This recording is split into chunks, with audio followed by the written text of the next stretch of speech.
Hello friends, good morning to all of you. आज हम फिर अपने चैनल एन के प्रजापति सर में हाजिर हैं। आज हम लोग क्लास 9 जैसा कि देख रहे हैं आप लोग, क्लास 9 रसायन विज्ञान का दूसरा चैप्टर अध्याय 2, क्या हमारे आसपास के पदार्थ शुद्ध हैं, is matter around us pure का अध्ययन करेंगे। तो चलिए देखते हैं। अब बात आती है, जैसे चैप्टर का नाम दिया है कि हमारे आसपास के पदार्थ शुद्ध हैं, तो शुद्ध पदार्थ किसे कहेंगे? हेडिंग लिखेंगे शुद्ध पदार्थ। शुद्ध पदार्थ, प्योर मैटर। प्योर मैटर देखिए, उस तरह तो सामान्य बोलचाल की भाषा में आप लोगों ने देखा होगा, जैसे कोई चीज बाजार से खरीदते हैं, कोई सामान बाजार से खरीदते हैं तो उस पर क्या लिखा था? जैसे घी खरीदते हैं तो उस पर लिखा था शुद्ध देसी घी। दूध ही है तो दूध में अगर कोई मिलावट नहीं किया, पानी नहीं मिलाया गया तो उसको कहते हैं शुद्ध दूध है। ठीक है। इसी तरह और कोई भी सामान है तो उस पर लिखा था शुद्ध शुद्ध शुद्ध। तो जो शुद्ध शब्द है सामान्य बोलचाल की भाषा में, उसको हम समझते हैं कि अगर इस पे शुद्ध लिखा है तो इसमें कोई मिलावट नहीं होगी। मतलब अगर देसी घी है तो देसी घी होगा, उसमें और कोई मिलावट जैसे डालडा की, रिफाइंड की, ये सब मिलावट नहीं होगी।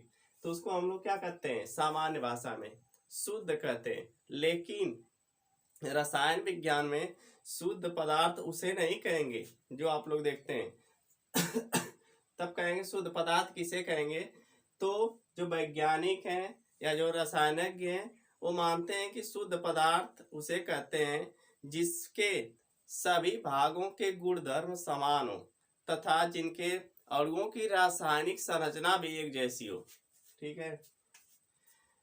शुद्ध पदार्थ ऐसे पदार्थ होंगे जिनके सभी अणुओं की रासायनिक संरचना तथा उनके सभी अणुओं के गुणधर्म एक जैसे होंगे।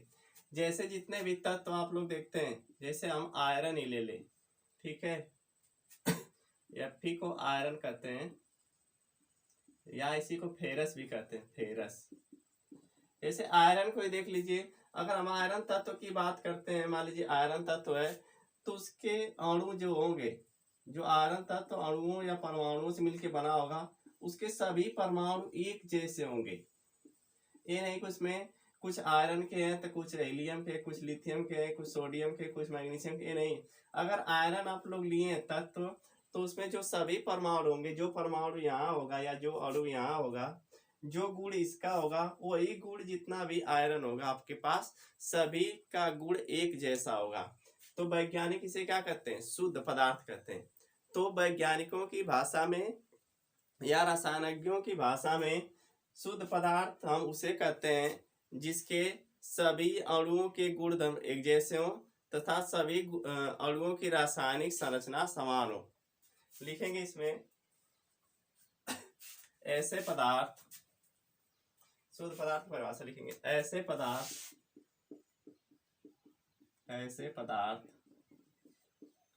जिनके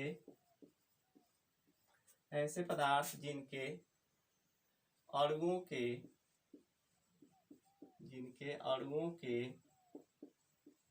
गुणधर्म, प्रॉपर्टीज उसका गुण कह सकते हैं, जिनके अणुओं के गुणधर्म समान या एक जैसे, समान या एक जैसे हों, एक जैसे, तथा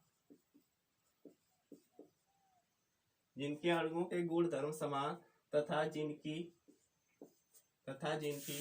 रासायनिक संरचना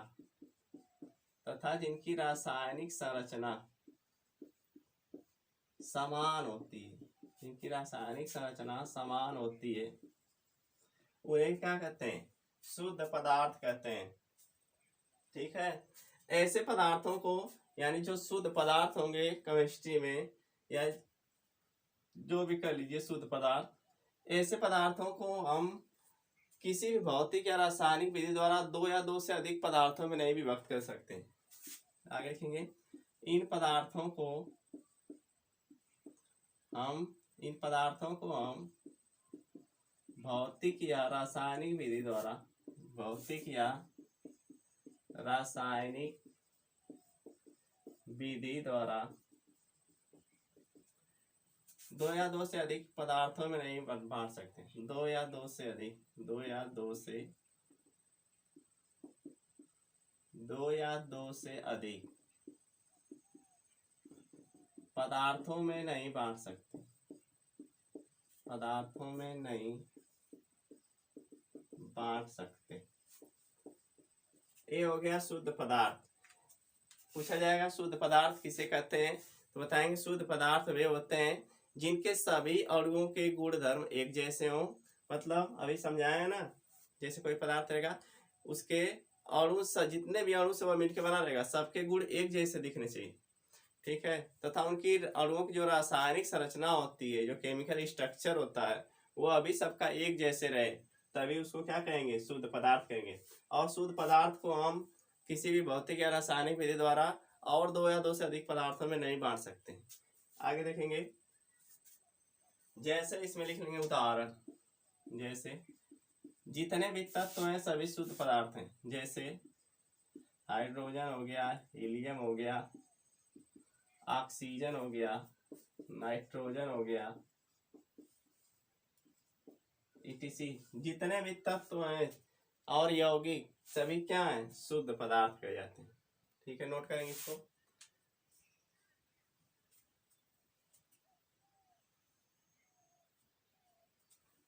आगे हेड लिखेंगे शुद्ध पदार्थों के प्रकार। शुद्ध पदार्थ के प्रकार, शुद्ध पदार्थ के प्रकार हेड लिखेंगे शुद्ध पदार्थों के प्रकार। टाइप्स ऑफ प्योर मैटर या सबस्टेंसेस कह सकते हैं। Types of pure substances means भी पदार्थ होता है, मैटर भी लिख सकते हैं, दोनों लिख सकते हैं। शुद्ध पदार्थों के प्रकार लिखेंगे। शुद्ध पदार्थों को मुख्यतः दो भागों में बांटा गया। शुद्ध पदार्थों को मुख्यतः दो भागों में बांटा गया। पहला है तत्व, यानी जितने भी तत्व हैं सभी शुद्ध पदार्थ हैं। और दूसरा नोट कर लेंगे यौगिक, कंपाउंड, ठीक है। पहला शुद्ध पदार्थ क्या है, तत्व, दूसरा यौगिक। हेडिंग लिखेंगे तत्व। अब तत्व किसे कहते हैं, एलिमेंट। तत्व किसे कहेंगे, हेडिंग लिखेंगे तत्व।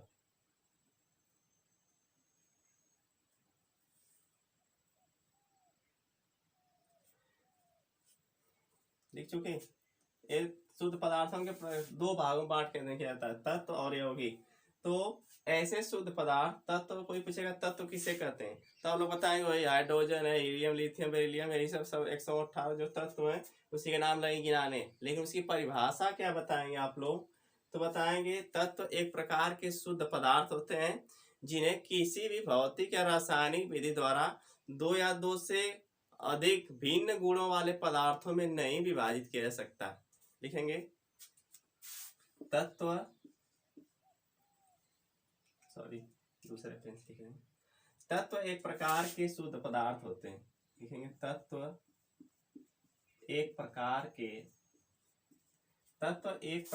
के शुद्ध पदार्थ होते हैं। शुद्ध पदार्थ होते हैं। तत्व एक प्रकार के शुद्ध पदार्थ होते हैं जिन्हें किसी भी भौतिक या रासायनिक विधि द्वारा, जिन्हें किसी भी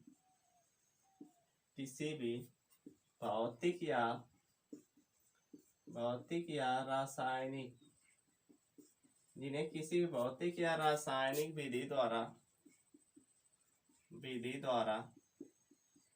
दो या दो से अधिक भिन्न गुणों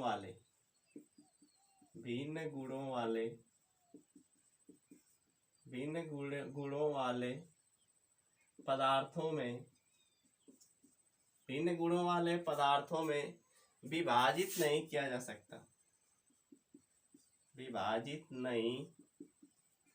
किया जा सकता। नोट कर लेंगे आप लोग जल्दी जल्दी, हम तेजी से लिख रहे हैं इसलिए राइटिंग किया जा सकता है। यानी तत्व क्या है, तो चाहे तत्व क्या है तो बताएंगे। तत्व एक प्रकार के शुद्ध पदार्थ होते हैं जिन्हें किसी भी भौतिक या रासायनिक विधि द्वारा या रासायनिक विधियों द्वारा दो या दो से अधिक भिन्न गुणों वाले पदार्थों में विभाजित नहीं किया जा सकता। ठीक है। जैसे लिख लेंगे, वही तत्व का नाम तो आप लोग जान रहे हैं, जैसे हाइड्रोजन हो गया, लिथियम हो गया, बेरिलियम हो गया, बोरान हो गया, कार्बन हो गया, नाइट्रोजन हो गया, ऑक्सीजन हो गया, ईटीसी हो गया। सभी 118 तत्वों की खोज हो चुकी है। अब तक लगभग 118 तत्वों की खोज हो चुकी है। ठीक है, नोट करेंगे इसको।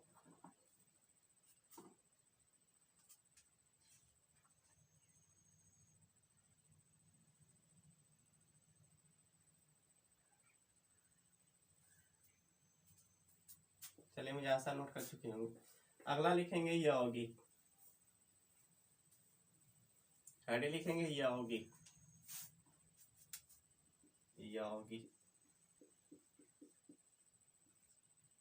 इंग्लिश में कहते हैं कंपाउंड।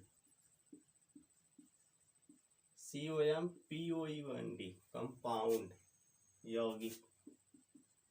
देखिए, यौगिक किसे कहेंगे? जब दो या दो से अधिक तत्व आपस में एक निश्चित अनुपात में मिले होते हैं। जब दो या दो से अधिक तत्व आपस में एक निश्चित अनुपात में मिलते हैं तो उसे हम क्या कहते हैं? यौगिक कहते हैं। जैसे देखेंगे, जैसे कोई पूछेगा जल क्या है, H2O लिखा है, यह किसका सूत्र है? जल का सूत्र है। कोई पूछेगा आपसे कि ये H2O क्या है, तो कहेंगे H2O एक यौगिक है। क्या H2O एक यौगिक है? ठीक है ना। H2O एक प्रकार का क्या है? यौगिक है, जिसमें दो तत्व दिखाई दे रहे हैं आप लोगों को, हाइड्रोजन है और ऑक्सीजन है। जिसमें दो तत्वों से, जो कि दो तत्वों से मिलके बना है। कौन कौन से तत्व हैं? हाइड्रोजन और ऑक्सीजन। हाइड्रोजन अगर दो ठो रहेगा तो ऑक्सीजन कितना रहेगा? एक रहेगा। तो इस प्रकार इसमें कितना है? निश्चित अनुपात है। चाहे कितना हो, जल ले लेंगे, जैसे हम यहाँ लिख दें 4H2O। 4H2O लिख देंगे तो कितना हाइड्रोजन हो जाएगा? हाइड्रोजन की संख्या 4 दूना 8 हो जाएगी, और ऑक्सीजन की संख्या है 4 दोनों के लिए, तो 4 हो जाएगी। इसको काटेंगे, 4 एक कम 4, 4 दूना 8। यानी क्या देख रहे हैं हम? जल के कितने भी अणु ले लें, लेकिन उसमें जो हाइड्रोजन और ऑक्सीजन तत्वों का जो अनुपात है वो हमेशा एक निश्चित अनुपात में है। ये नहीं कि यहाँ 2:1 है, यहाँ 3:4 है। तो इस प्रकार जैसे आप दूसरा यौगिक देखेंगे CO2। बहुत सारे यौगिक हैं, लाखों यौगिकों की खोज हो चुकी है। तो कार्बन डाइऑक्साइड कैसे बना है? एक कार्बन होगा और ऑक्सीजन 2 होगा।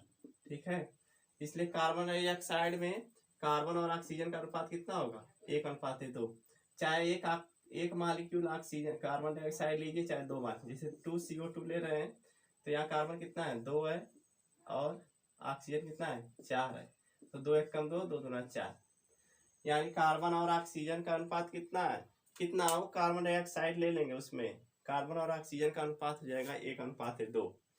तो क्या देख रहे हैं कि जब दो या दो से अधिक तत्व आपस में निश्चित अनुपात में मिल जाते हैं, जब दो या दो से अधिक तत्व आपस में निश्चित अनुपात में मिल जाते हैं तो उसे क्या कहते हैं? यौगिक कहते हैं। नोट करेंगे, जब दो या दो से अधिक तत्व आपस में, नोट करेंगे परिभाषा, जब दो या दो से अधिक तत्व, जब दो या दो से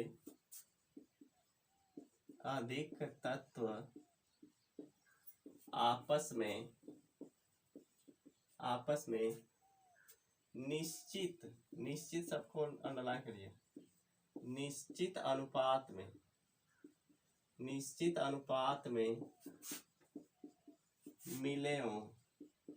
मिले होते हैं तो उसे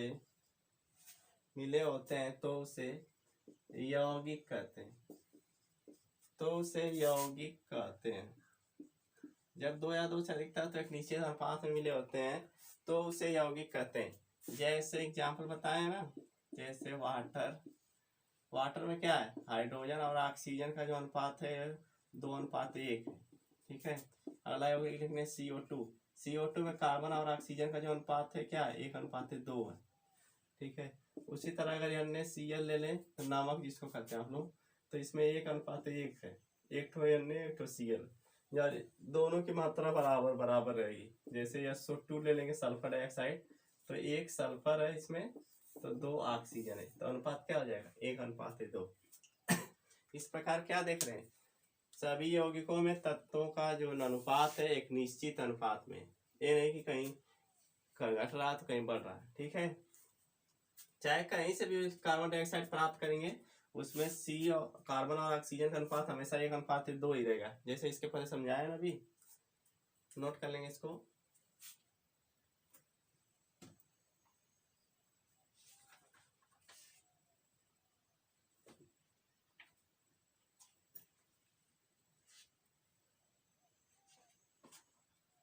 नोट करिए बच्चे जल्दी से।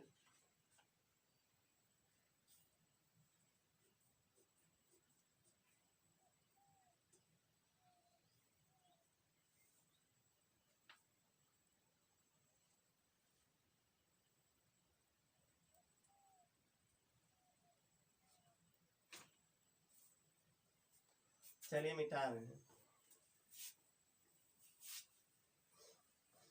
अब आगे आगे लिखेंगे तत्वों के प्रकार, आगे लिखेंगे तत्वों के प्रकार, तत्वों के प्रकार। अब इसके पहले तत्व पढ़े हैं ना, तत्वों के प्रकार, types of elements, types of elements, ये पढ़ना आप लोगों को। तत्वों के प्रकार, जितने भी तत्वों की खोज हुई है 117, 118, कहीं कहीं 124 तत्वों की लोग बताए खोज हो चुकी है, ठीक है, लेकिन उनको आवर्त सारणी व्यवस्था नहीं दिया गया अब तक। जितने हम लोग आवर्त सारणी में लगभग 118 तत्व देखते हैं, उन्हीं का स्टडी करते हैं। तो जितने भी तत्व हैं उनको हम 3 भागों में बांट सकते हैं, 3 भागों में बांटा गया। यहाँ लिखेंगे तत्वों को 3 भागों में बांटा गया, लिखेंगे तत्वों को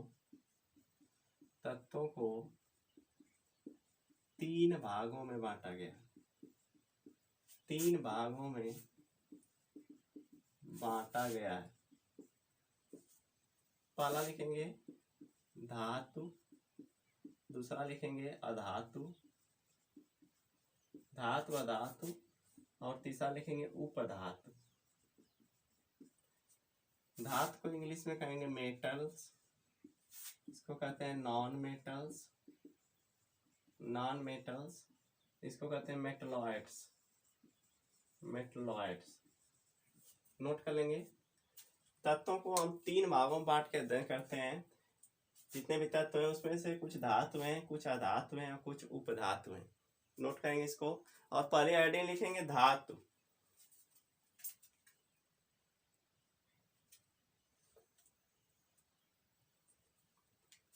पहले हेडिंग लिखेंगे धातु,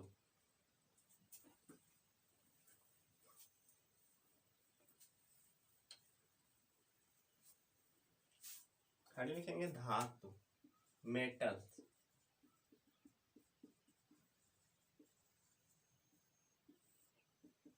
देखिए धातुएं किसे कहते हैं, वे तत्व जो एक या एक से अधिक इलेक्ट्रॉन त्याग कर धनायन बनाने की क्षमता रखते हैं। मतलब उनके बाहरी कोश से या अपने बाहरी कोश से एक या एक से अधिक इलेक्ट्रॉन किसी को दे देंगे, और जब कोई परमाणु, हम जानते हैं जब कोई परमाणु इलेक्ट्रॉन दे देता है तो उसके ऊपर पॉजिटिव चार्ज आ जाता है। जब कोई परमाणु इलेक्ट्रॉन किसी को दे देगा तो उसके ऊपर कौन सा चार्ज आ जाएगा, पॉजिटिव चार्ज, पॉजिटिव चार्ज। जब कोई परमाणु इलेक्ट्रॉन किसी से ले लेता है तो उसके ऊपर निगेटिव चार्ज आता है, इसको याद रखेंगे। जब कोई परमाणु इलेक्ट्रॉन किसी को त्यागता है तो उसके ऊपर पॉजिटिव चार्ज, और जब कोई परमाणु इलेक्ट्रॉन ग्रहण करता है तो उसके ऊपर निगेटिव चार्ज, ठीक है। तो वे तत्व जो एक या एक से अधिक इलेक्ट्रॉन त्याग कर धन आयन बनाने की क्षमता रखते हैं उसे हम धातु कहते हैं। लिखेंगे वे तत्व जो एक से अधिक वे तत्व जो एक या एक से अधिक इलेक्ट्रॉन त्याग कर धन आयन बनाने की क्षमता को प्रवृत्ति भी कहते हैं। क्षमता रखते हैं उन्हें धातु कहते हैं, मेटल्स कहते हैं, मेटल्स। ठीक है। वे तत्व जो एक या एक से अधिक इलेक्ट्रॉन त्याग कर धन आयन बनाने की क्षमता रखते हैं उन्हें हम धातुएं या धातु कहते हैं। जैसे देखेंगे, जैसे सोडियम हमारा एक तत्व है।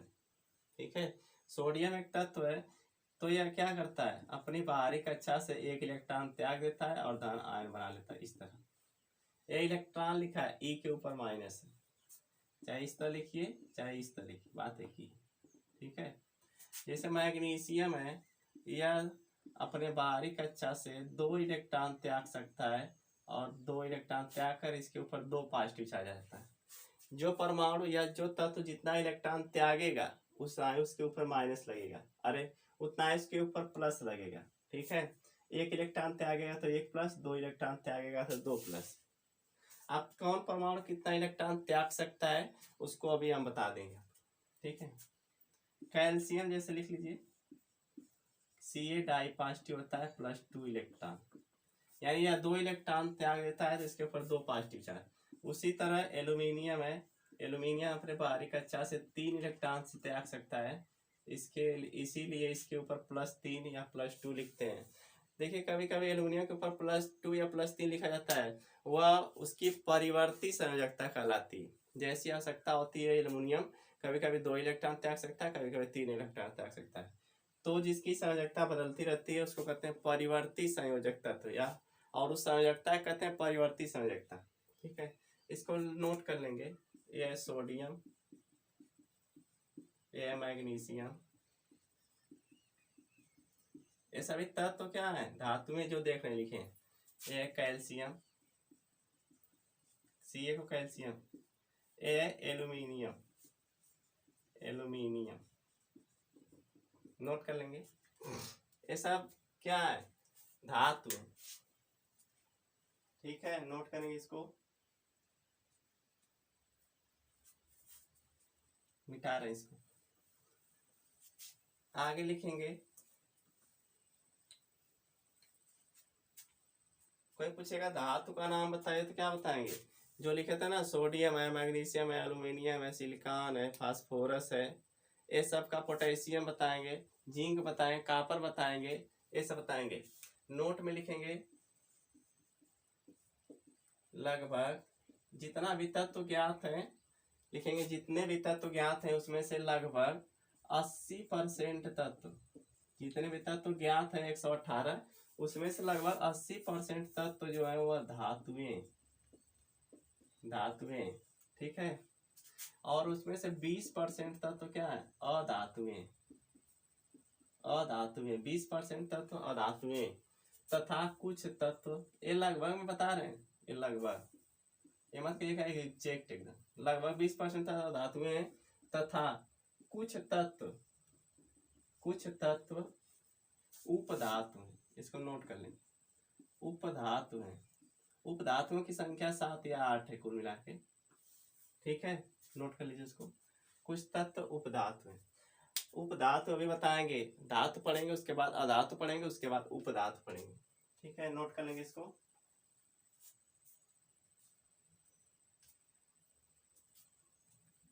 चलिए, अब बता रहे थे कि कौन परमाणु अपने बाहरी कक्षा से कितना इलेक्ट्रॉन त्याग सकता है, पहले उसको जानेंगे उसके बाद अधातु पढ़ेंगे। ठीक है देखिए, कौन परमाणु अपने बाहरी कक्षा से कितना इलेक्ट्रॉन त्याग सकता है उसको देखना।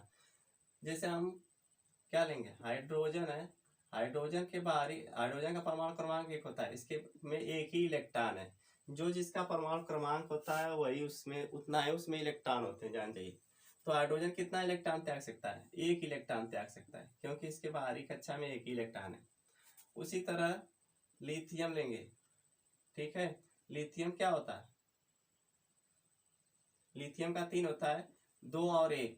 तो इसके बाहरी कक्षा में कितना इलेक्ट्रॉन है, जिसके बाहरी कक्षा में जितना इलेक्ट्रॉन रहेगा वो उतना ही इलेक्ट्रॉन त्यागेगा और उसके ऊपर उतना ही प्लस आ जाएगा। जैसे हाइड्रोजन को देखते होंगे आप लोग, लिखा जाता है H प्लस कहीं भी।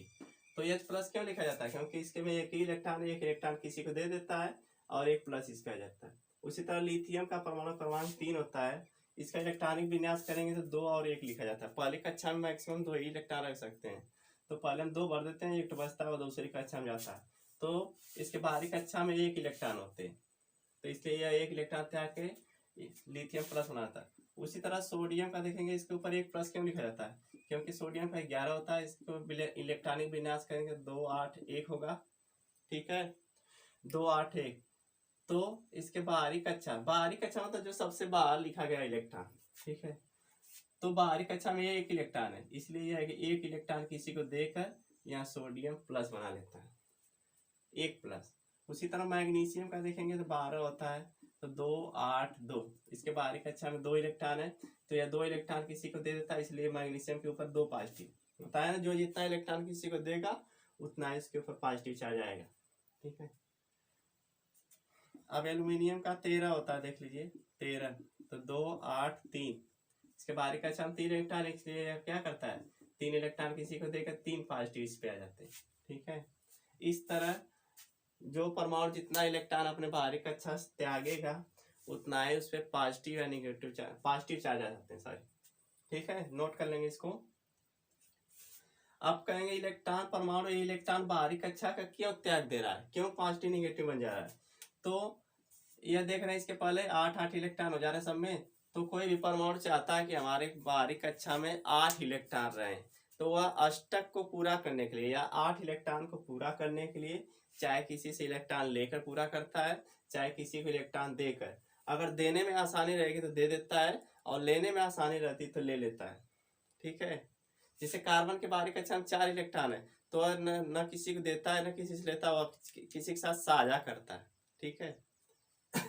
तो आज यहीं तक, मिलेंगे नेक्स्ट वीडियो में। हम लोग अधातु पढ़ेंगे, और धातु यहीं पे खत्म, मतलब धातुओं के गुण भी पढ़ना है तो नेक्स्ट वीडियो में, क्योंकि वीडियो लंबी हो जा रही है, ठीक है। तब तक के लिए शुक्रिया, धन्यवाद। चैनल पे नए हैं तो सब्सक्राइब कर लीजिए और बेल आइकन को प्रेस कर दीजिए, जिससे कि सभी नई वीडियो की नोटिफिकेशन आप तक पहुँचे, और अधिक से अधिक शेयर करते रहिए। Thank you.